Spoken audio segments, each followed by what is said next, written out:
Subscribe now so you don't miss the next mysterious, true, and exciting stories. Turn on notifications to receive alerts for each new chapter as soon as it's published. And now tell me, where are you watching this story from? Write the name of your city or country in the comments. I love to know how far our stories are reaching. The town of Ashford Hollow, in the American Midwest, didn't appear on tourist maps. It was small, surrounded by dense forests and low mountains, bisected by a single road that rarely saw visitors.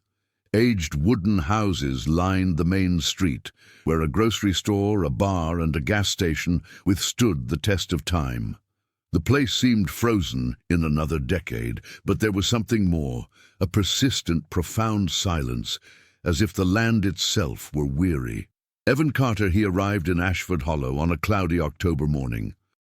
An investigative journalist for an independent magazine, he carried a backpack, a camera, and an expression that suggested he hadn't slept well in weeks. He hadn't come by chance. A series of anonymous messages sent to his email spoke of an impossible smell, missing persons, and abandoned underground tunnels beneath the city. The messages always ended with the same phrase, "They're still walking down there." Evan didn't believe in ghosts. His interest lay elsewhere, real stories buried beneath convenient lies, and Ashford Hollow bore all the hallmarks of a town that hid something. At the other extreme of this story was Sheriff Malcolm Reed, a man in his 50s, with a rigid posture and a calculated gaze. He had ruled the local order for over 2 decades. He knew every resident, every trail in the forest, and above all, every rumor. When Evan entered the small-town cafe to warm up, Reed was already watching him through the window, as if he had been expecting him. Evan ordered coffee. The waitress placed the cup without saying a word. The entire room seemed to measure his presence. Without introductions, Reed entered, approached the table, and spoke. "You are the journalist." Evan looked up, assessing the man. "And you're the one in charge around here." The sheriff didn't smile. In Ashford Hollow, excessive curiosity often leads to problems. Evan kept the provocation to himself. He didn't come to argue, he came to find out. Hours later, walking through the city, he noticed something strange. In several spots on the ground, near the old abandoned train station, behind the disused school, in the backyard of a ruined house, there was rusty metal lids such as access points to underground pipelines. Some were welded shut, others were simply covered by earth and leaves. That night, staying at a cheap roadside motel, Evan opened the anonymous email again. A new message had arrived. "Midnight, old station, bring light and courage." The clock read 11:53 when he arrived at the abandoned train station. The wind whipped through the broken windows, producing a low, whistling sound. The flashlight in his hand illuminated walls covered in mold and rust. Near the old trails, an iron staircase descended into the darkness. The smell came before the sight. A metallic smell mixed with damp earth and something too sweet to be natural. Evan covered his nose, but continued down. The steps creaked under his weight. The temperature dropped with every meter. At the bottom, a narrow corridor stretched in 2 directions. The beam of his flashlight revealed marks on the walls, scratches, symbols, numbers, old dates. Then he listened. Steps, slow, dragging. Evan instinctively turned off the flashlight. In the total darkness, his breathing seemed too loud. The smell worsened. Something was moving in the hallway ahead, a wet, uneven sound, like bare feet stepping in shallow water. When he turned the light back on, there was no one there, just damp marks on the floor, as if someone had just walked by. His cell phone vibrated in his pocket. New message. "They don't like light. Keep going. You need to see." Evan hesitated. Every instinct told him to go upstairs and leave.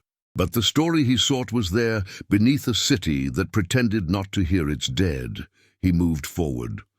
Behind him, on the surface, Sheriff Malcolm Reed watched the station from his car parked on the hill. The radio was off.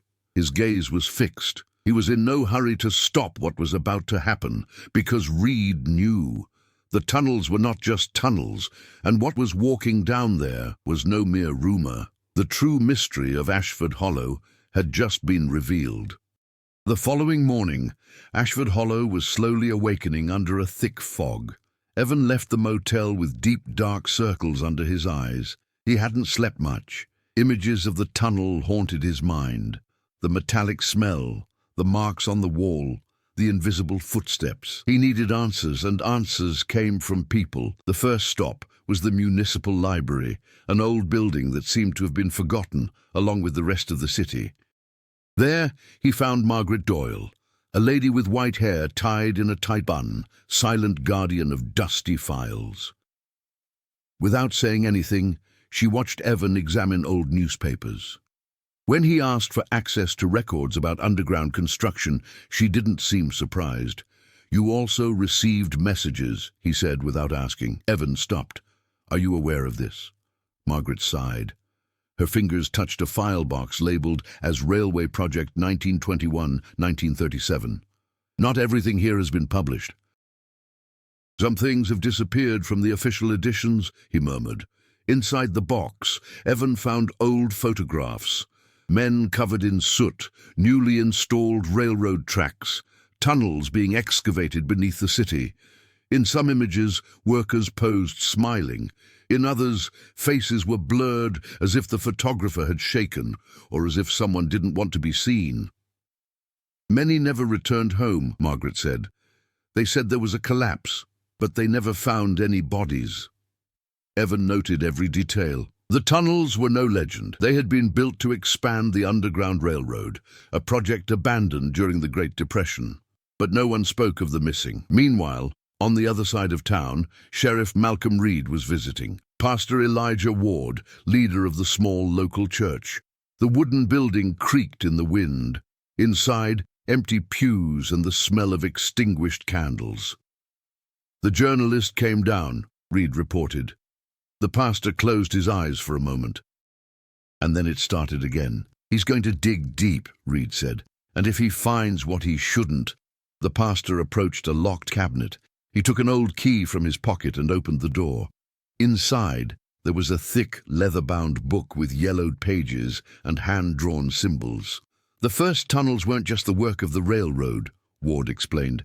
"Before that, there were rituals, people looking for answers where they shouldn't." Reed didn't answer. He just stared at the book, like someone acknowledging a threat too old to be discussed. That same afternoon, Evan decided to visit the ruins of the abandoned school. There he found Lily Harper, a young woman in her early 20s, with colorful hair and a camera hanging around her neck. She photographed abandoned buildings for an urban blog. "Are you also behind the tunnels?" she asked bluntly. Evan smiled, surprised. "Is it really that obvious? In this city, those who ask too many questions end up finding too much," Lily said. "My brother disappeared 3 years ago. The police said he ran away, but he sent me one last message. They're calling downstairs." Evan felt the weight of the sentence, just like his anonymous email. "Do you know where the other entrances are?" he asked. Lily pointed to the forest to the north. "There's an old mine. Hardly anyone goes there, but sometimes at night you can see lights coming out of the ground."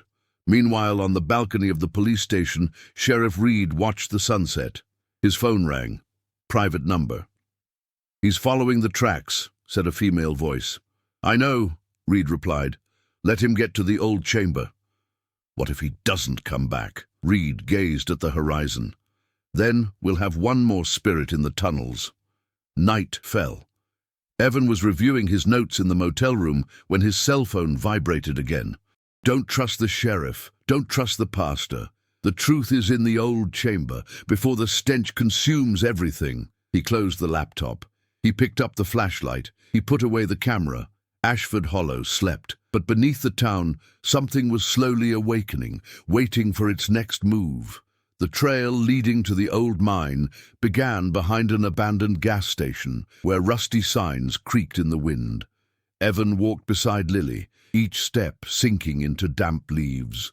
The scent of the forest was strong, but natural, until they began to approach the rocky slope where the mine entrance was hidden. There, the air changed.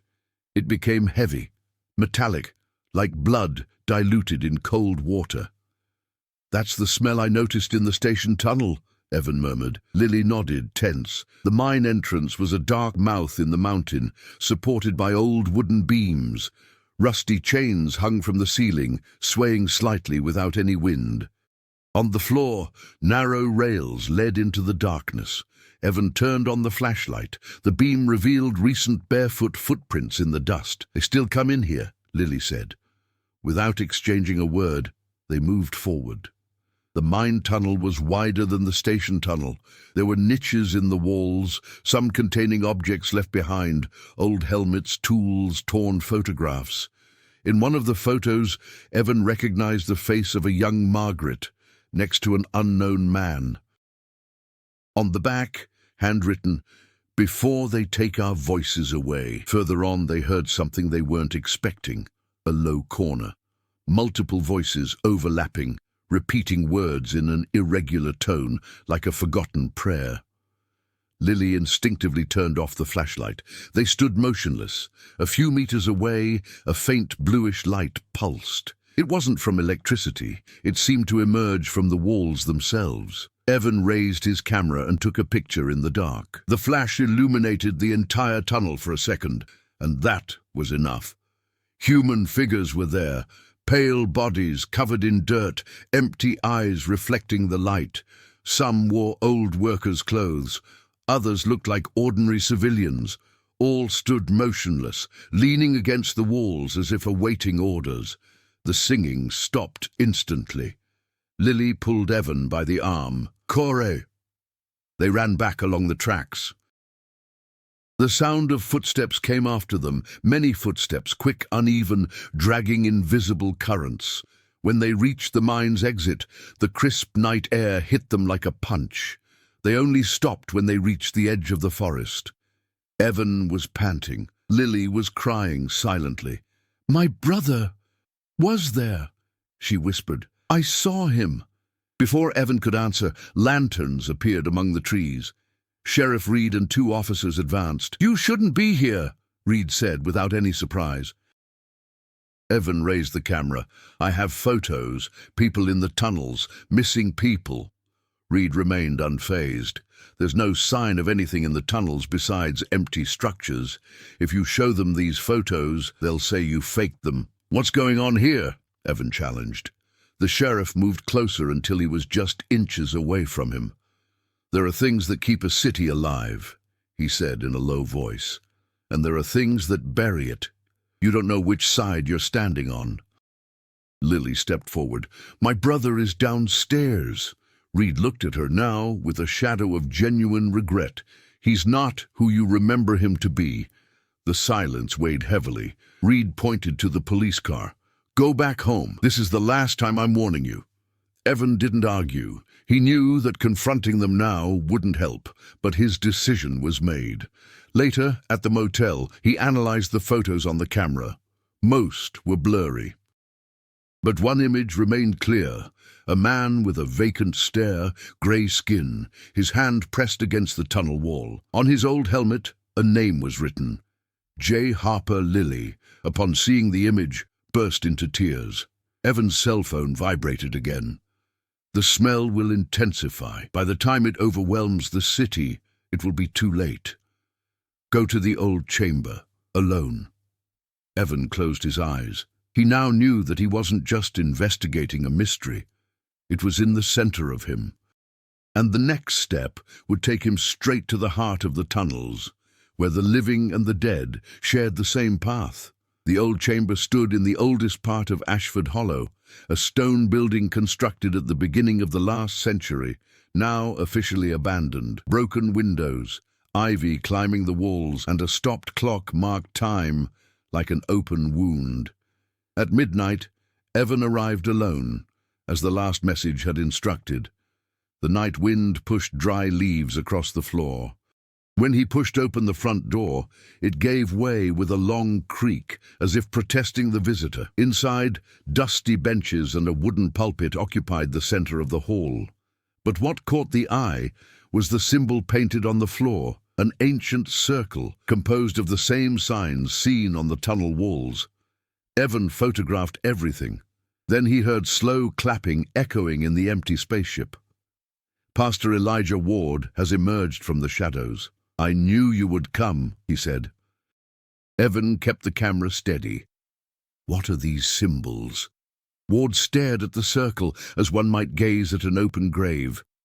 Before the railroad, Ashford Hollow was a settlement of desperate miners.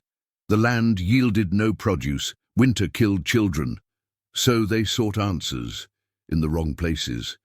Ward recounted that in 1919, a secret group of residents performed rituals in the natural tunnels beneath the city, believing that ancient voices capable of granting prosperity resided there. Sacrifices were made, oaths were sealed, and something responded. A few years later, the city prospered. The railroad brought money, new families arrived, but the tunnels were already marked, and those who participated in the rituals never managed to leave completely, not even after death. "They were trapped," Ward said. "Bodies are gone, but consciousnesses remained, and when new tunnels were dug for the railroad, they opened a passage for what slept." Evan recorded every word. "And the sheriff?" he asked. Ward lowered his head. "Reed is a descendant of one of the founders of the ritual. His family upholds the pact. In exchange for the city's prosperity, they guarantee that no one who discovers the truth will leave." Before Evan could react, another voice echoed in the hall. "The pastor likes to dramatize." Malcolm Reed emerged from the side door, accompanied by Margaret, the librarian. Both were carrying flashlights. "The city needed to survive," Reed said. "What we did was necessary," Margaret added, her eyes tired. "I lost my husband in the tunnels. He was a railroad engineer. When he found out what was happening, he had no choice." Evan realized he wasn't just facing a villain. He was facing an entire community sustained by fear and an ancient pact. "How many are down there?" he asked. "Everyone who crossed the line too far," Reed replied. "Some by accident, others out of curiosity, others by choice." A distant sound interrupted the conversation. A deep groan came from the ground. The metallic smell filled the room, strong and suffocating. The circle on the ground began to darken as if it were wet inside. Ward took a step back, alarmed. "The seal is weakening." Reed fastened the radio to his belt. "They are going up."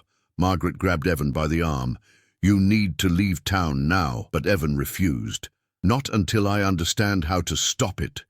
Reed then revealed the final piece of information. "There's a main door in the tunnels. The chamber was built above it. If it's opened, everyone walking down there will be able to get out, and the pact ends. But so does the city." Evan looked at the circle. He looked at the three of them. Each carried a different kind of guilt, but the same fear. The sound below intensified. Banging, invisible hands against stone, voices murmuring in chorus. Lily appeared at the door of the chamber, breathless. "They're coming through the mine. I saw them. Time was up." The subplots converged. The sister searching for her brother, the pastor harboring guilt, the librarian keeping secrets, the sheriff upholding the pact, and the journalist at the center of it all. The decision they made now would define the fate of Ashford Hollow. Evan took a deep breath. "Then let's all go downstairs. Because the only way to tell the truth, it was about facing her where she was born." The staircase beneath the old chamber's circle was revealed when Reed turned one of the floor stones. The ancient mechanism creaked, opening a spiral passage that descended into the heart of the tunnels. A cold wind rose from the abyss, carrying an intense, almost unbearable metallic smell. Evan went down first, lantern in hand. Lily followed soon after. Then came Sheriff Reed, Margaret, and Pastor Ward. With each step, the sound of voices grew louder. Murmurs, whispers, prayers in broken tongues mingled with distant weeping. At the bottom of the stairs, a natural hall opened up. It was not the work of man. Black rocks formed irregular walls, as if the earth had been torn open. In the center, a shallow lake reflected the light of the lanterns. The water was dark in color, thick like oil. Around the lake, dozens of figures stood still, men, women, children. Some dressed in clothes from another era, others in modern attire, all pale, motionless, eyes wide open. Evan swallowed hard. Lily stepped forward. "Jake," he called, recognizing his brother. The young man among the spirits moved his head slowly. His empty eyes met hers. A faint smile appeared on his lips, but there was no joy, only resignation. Margaret began to cry when she saw her husband between them. Pastor Ward held up the ancient book. "The pact must be ended," he shouted. "Enough sacrifices," Reed grabbed his arm. "You don't know what you're doing. If you break the seal, they'll rise up. The city won't survive." Evan then realized the hidden truth in the anonymous messages, the smell, the tunnels, the voices. The missing people weren't dead. They were prisoners, neither alive nor dead. A deep sound echoed through the hall. The dark lake began to bubble. Something was moving beneath the surface. The spirits took a synchronized step forward.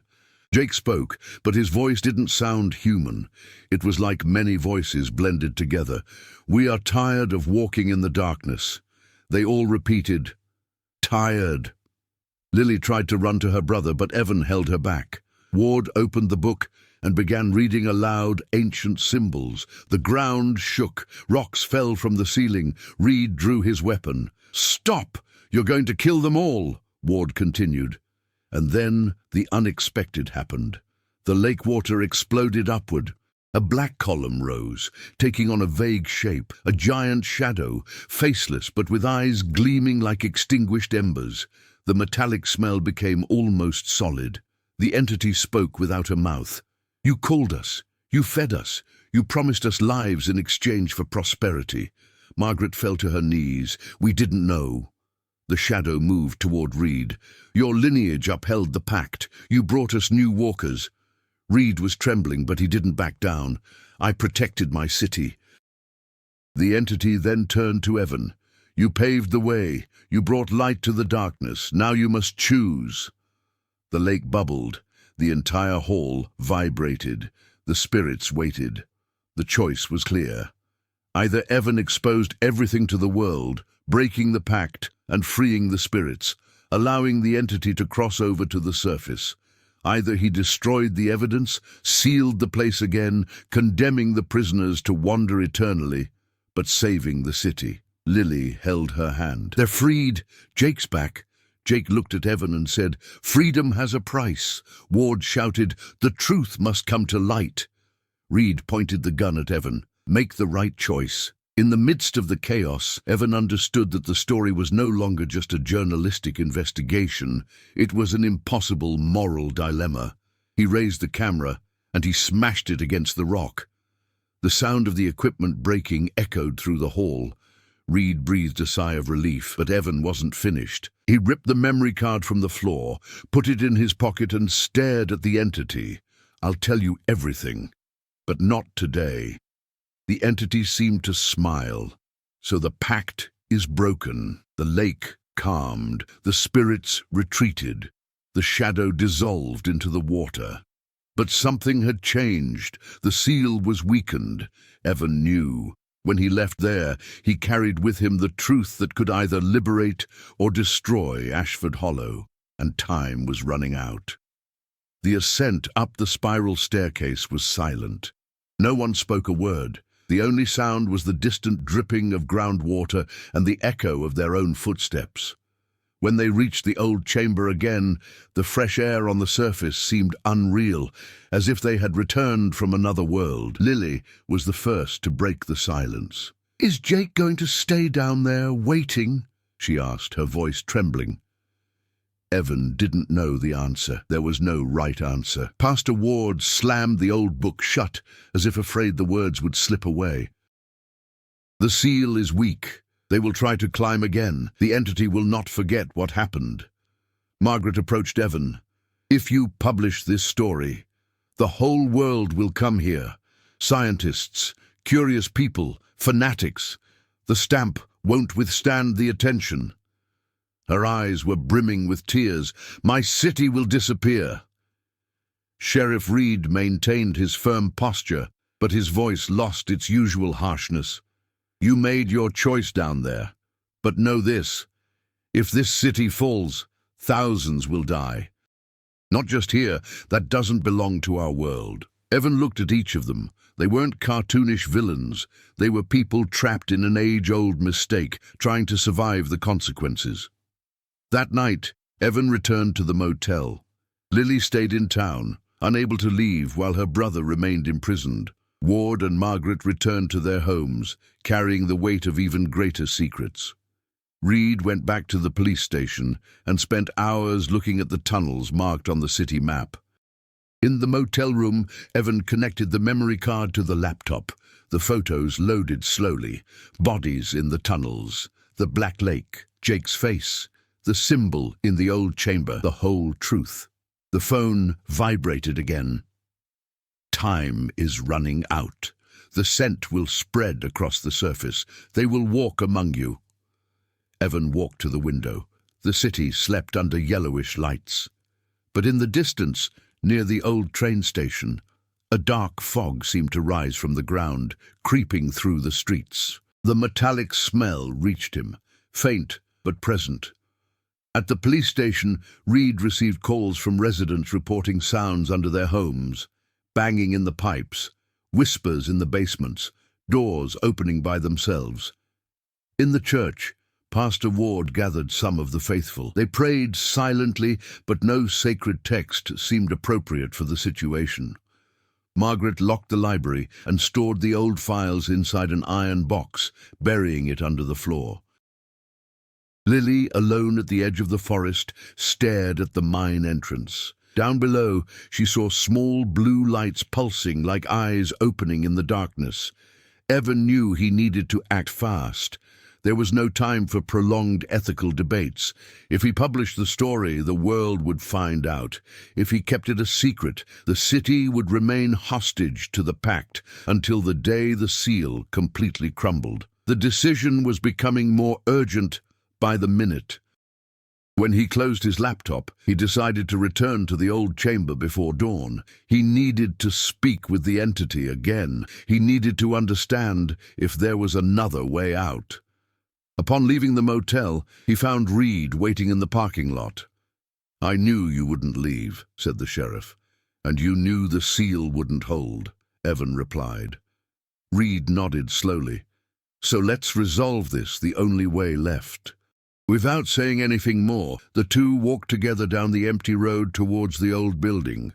Behind them, beneath the city's asphalt, something was moving, and the metallic smell could no longer be ignored. The sky was beginning to clear when Evan and Sheriff Reed arrived back at the old town hall. The fog crept low across the ground, and the metallic smell was now constant, as if the town itself were bleeding.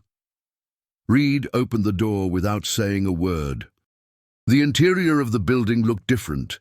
The symbol on the floor was darker, almost alive, pulsing softly. We don't have much time, said the sheriff. The seal will break at sunrise. Evan took a deep breath. So we need a solution that neither destroys the city nor condemns the prisoners to life. Reed laughed humorlessly. You still believe there's a middle ground? Before Evan could answer, Lily rushed in through the door. I'm not leaving Jake down there, she declared. If necessary, I'll stay with him. Pastor Ward appeared shortly after, carrying the old book. Margaret came next, holding a metal box containing historical documents. 5 people gathered to confront a centuries-old mistake. Ward placed the book on the pulpit. I read all the records again. There's a passage almost erased. A substitution ritual. A replacement? Evan asked. A living being can take the place of the walkers, Ward explained. The entity accepts the exchange. A conscious guardian keeps the pact sealed, and the others are freed. Lily's eyes widened. I'll do it, he said without hesitation. Evan grabbed his arm. No, you will not be buried alive in a tunnel. Margaret approached. "I've already lived my life. My husband is down there. I can join him." Reed clenched his fists. "The Guardian must be from the lineage that initiated the pact," Ward stated. "Only a descendant of the founders can reseal the entity." Everyone looked at Reed. The sheriff took a deep breath. For the first time, his mask of authority slipped. "My family condemned this city.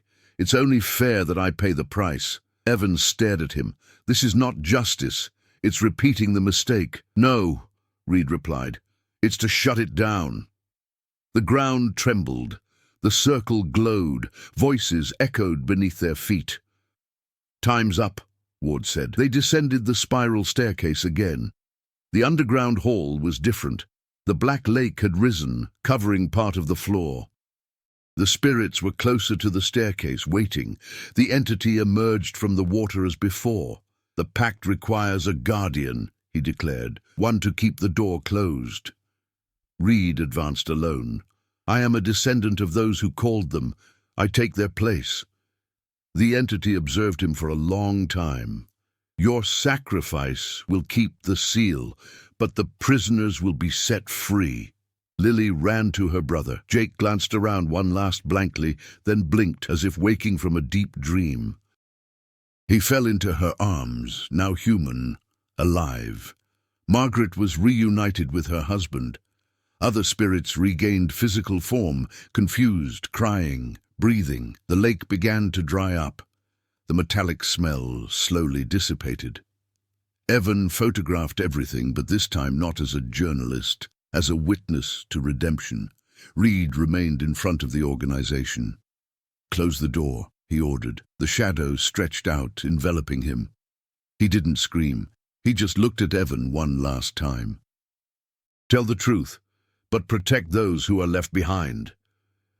The shadow pulled him into the lake. The circle shone brightly. The entire hall trembled.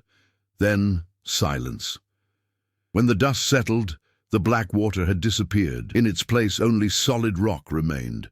The tunnels were empty. The pact will end. But the price was high. Evan helped the survivors climb up. The sun was rising over Ashford Hollow. For the first time in decades, the air no longer carried the metallic smell. Lily held her brother's hand. Margaret hugged her husband. Ward wept in prayer. Evan gazed at the awakened city. Growth didn't come from physical strength or victory over enemies. It came from the courage to break cycles, take responsibility for mistakes, and make conscious sacrifices. Ashford Hollow was free, but the world would never know how much it cost.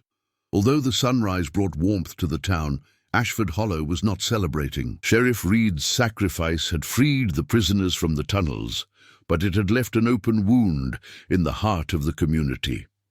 No one spoke loudly. No one laughed. People walked the streets as if afraid to wake from a dark dream. Evan watched everything from the motel room.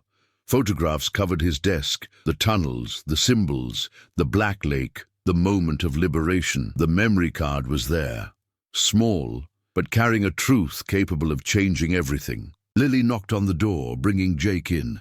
The young man looked frail, like someone who had woken from a coma. His eyes, once empty, now blinked with life, but carried confused memories. "He needs medical help," Lily said. "But how can we explain where he's been?" Evan understood. No hospital would believe it. No outside authority would accept a story about spirit tunnels and ancient pacts. "Let's just say he was missing in the forest," he replied, "until we find him completely." Jake grabbed Evan's arm. "The entity didn't die," he said softly. "It's just sleeping. If someone digs again, it will return." Ward, who was waiting outside, heard and went inside.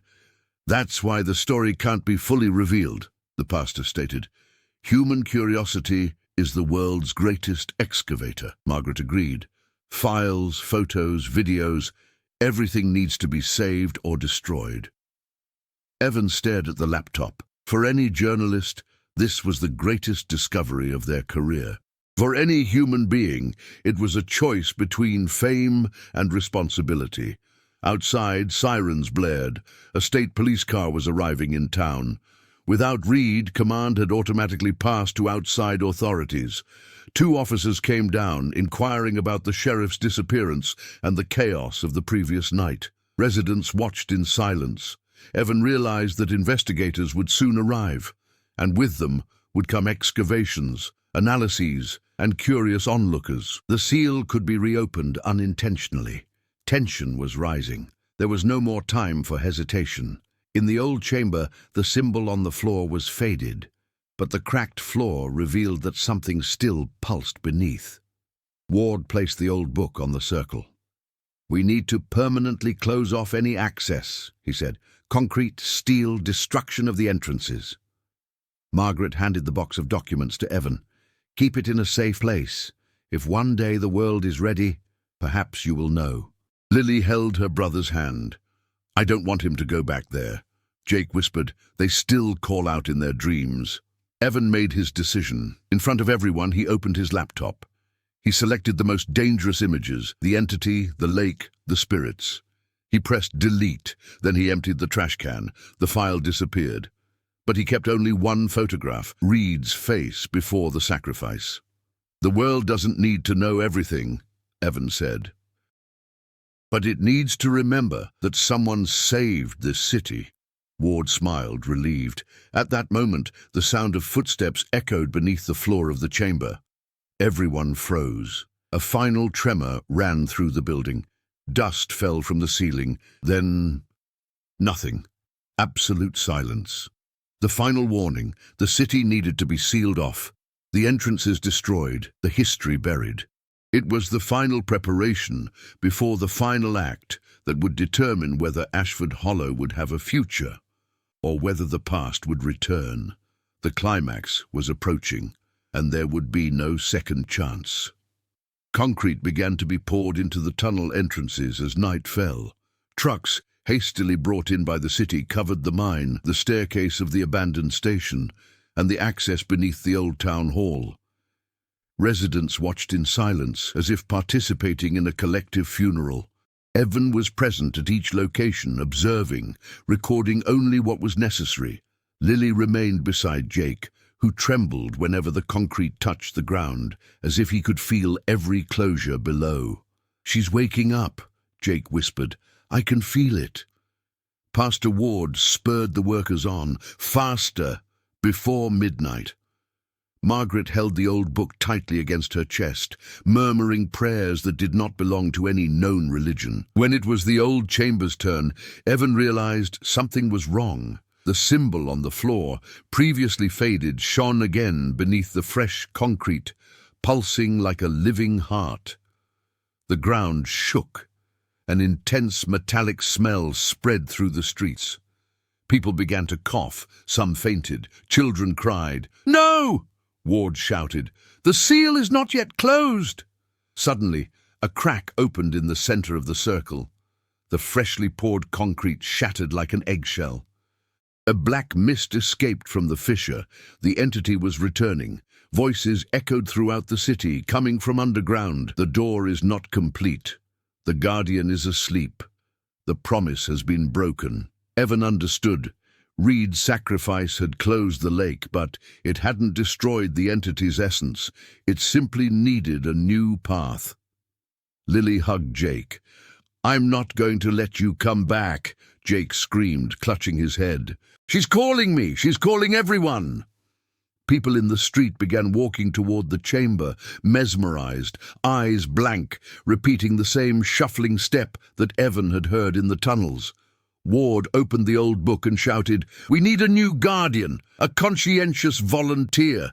Margaret looked at Evan. "You know the truth. You paved the way. The calling is yours now." Evan felt the weight of the words. The ultimate moral choice had arrived. If he accepted, he would save the city, but he would never leave the tunnels. If he refused, the entity would find new walkers, perhaps the entire world. He looked at Lily and Jake, at Ward and Margaret, at the residents walking like sleepwalkers. And then he made his choice. Evan walked to the center of the cracked circle. "I accept," he said. Ward began the ritual. The book glowed. The ground opened beneath Evan's feet. revealing the Black Lake reappearing at the bottom. The organization rose up, larger than before. "You're not of that lineage," she declared, "but you've opened your eyes. That's enough." Lily shouted, "No, you can't." Evan smiled at her. "Someone needs to tell the end of this story, even if only the earth hears." The shadow enveloped him. The ground closed in. The symbol faded. The trembling ceased. Silence. The residents awoke from their trance. The metallic smell had vanished. The concrete had solidified, firm and permanent. The city was saved. But Evan Carter had disappeared. Lily fell to her knees, crying. Jake hugged her. Ward closed the book. Margaret kept the last photograph of Evan in the secret file. Ashford Hollow would continue to exist, but now, beneath its streets, a new guardian walked in the darkness, keeping the entity asleep. Months passed in Ashford Hollow. Winter arrived early, covering the town with fine, silent snow. The streets, once filled with fear, now breathed normality. Children returned to playing in the yards. The bar reopened at night. The grocery store received supply trucks without delay. Officially, Sheriff Malcolm Reed and journalist Evan Carter had disappeared in an accident in the nearby woods. A simple report was filed. No bodies, no in-depth investigation, no too many questions. Lily Harper became a teacher at the town's reopened school. Jake, still recovering, began helping maintain the forest trails. Sometimes, at dusk, he would stop and look at the ground as if listening to something in the distance. But he never spoke of the tunnels again. Pastor Ward burned the old book in a solitary bonfire. The ashes were scattered to the wind, unwitnessed. He never mentioned rituals again in his sermons. Margaret Doyle kept the library running, but part of the floor remained sealed with reinforced cement. Beneath it, the metal box containing documents, photos, and the last image of Evan remained stored, not as proof, but as a memorial. The city prospered slowly. Small businesses opened. Occasional tourists passed by on the road, unaware of what lay sleeping beneath their feet. But sometimes, on very quiet nights, some residents said they could smell a faint metallic odor in the air, so faint that it disappeared quickly, like a distant sigh. No one commented. Everyone knew. Some truths need to remain buried so that life can go on. One night, Lily walked to the old chamber. She sat on the sealed floor and whispered, "Thanks." The wind answered softly, like an ancient voice returning from sleep. Down there, in the timeless darkness, Evan walked alone. He did not suffer. He did not fear. He had become a conscious guardian, observing the boundaries between the human world and that which should never cross it. The entity slept, contained. The city lived. The cycle was broken, but the surveillance would never end. Years later, a traveller stopped in Ashford Hollow to fill up his car. Upon paying, he remarked to the gas station attendant, "This city is strange. The air here feels different." The gas station attendant smiled politely. "They say it's the wind from the mountains." That night, the traveller slept at the roadside motel. At midnight, he awoke to the sensation of footsteps beneath the floor. Dragging, measured. Like someone walking through invisible tunnels. He stood up, opened the window, and took a deep breath.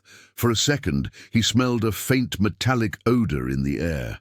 After that, nothing. And sleep returned. Some stories don't appear in newspapers. They're not in books. They don't make it into official archives. They live in forgotten places, beneath cities that swear they've never hidden anything. Ashford Hollow is still there. Silent, with ordinary people living with an extraordinary secret.